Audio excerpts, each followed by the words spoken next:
Matthew chapter 13. That same day Jesus went out of the house and sat by the lake. Such large crowds gathered around him that he got into a boat and sat in it, while all the people stood on the shore.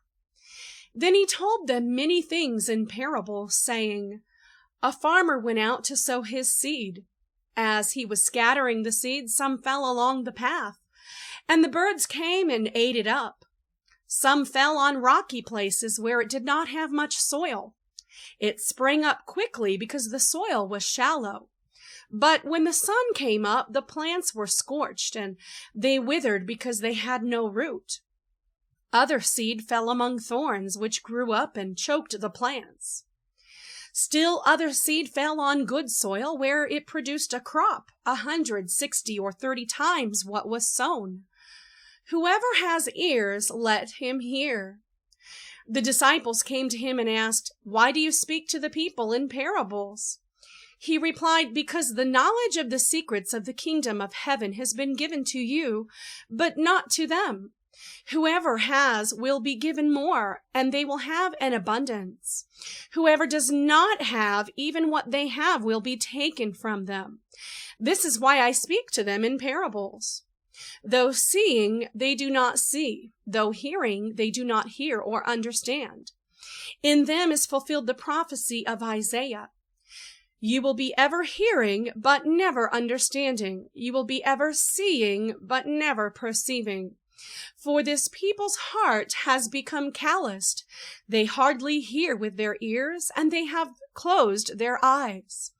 Otherwise they might see with their eyes, hear with their ears, understand with their hearts, and turn, and I would heal them.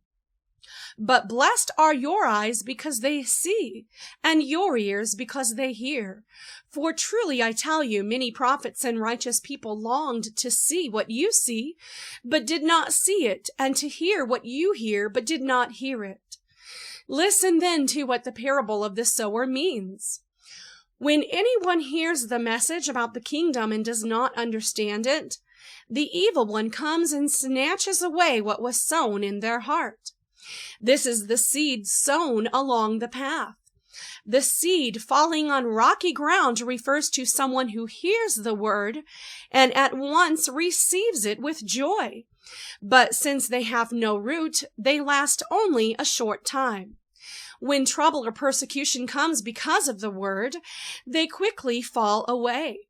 The seed falling among the thorns refers to someone who hears the word, but the worries of this life and the deceitfulness of wealth choke the word, making it unfruitful.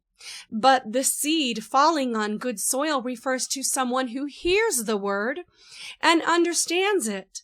This is the one who produces a crop yielding 160 or 30 times what was sown. Jesus told them another parable. The kingdom of heaven is like a man who sowed good seed in his field. But while everyone was sleeping, his enemy came and sowed weeds among the wheat and went away.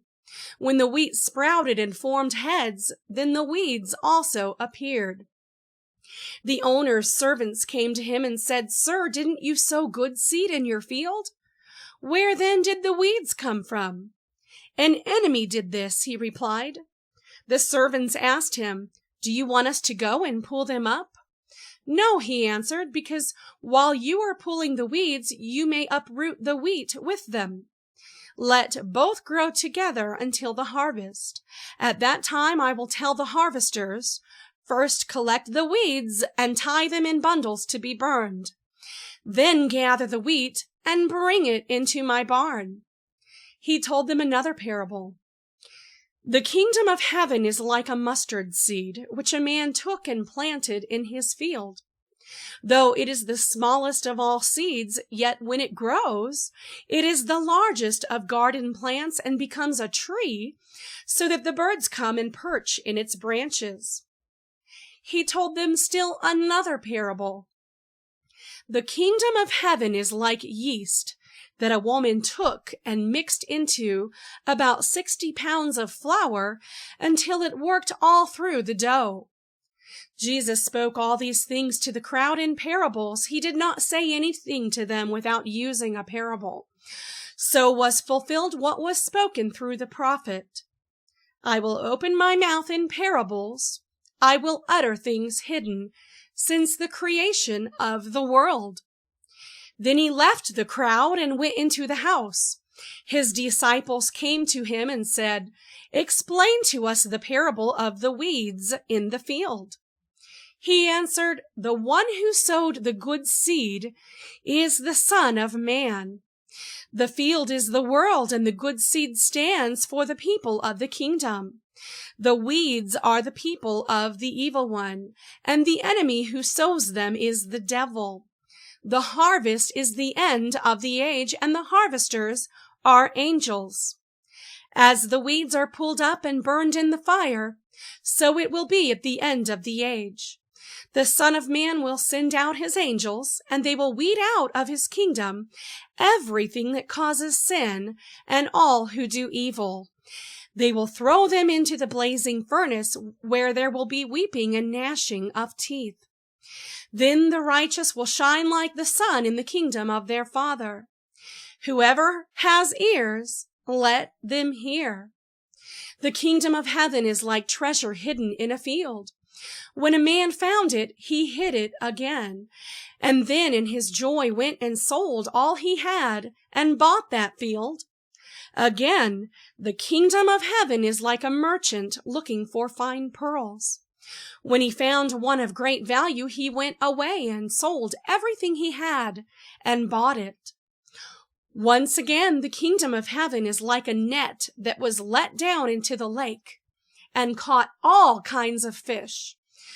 When it was full, the fishermen pulled it up on the shore.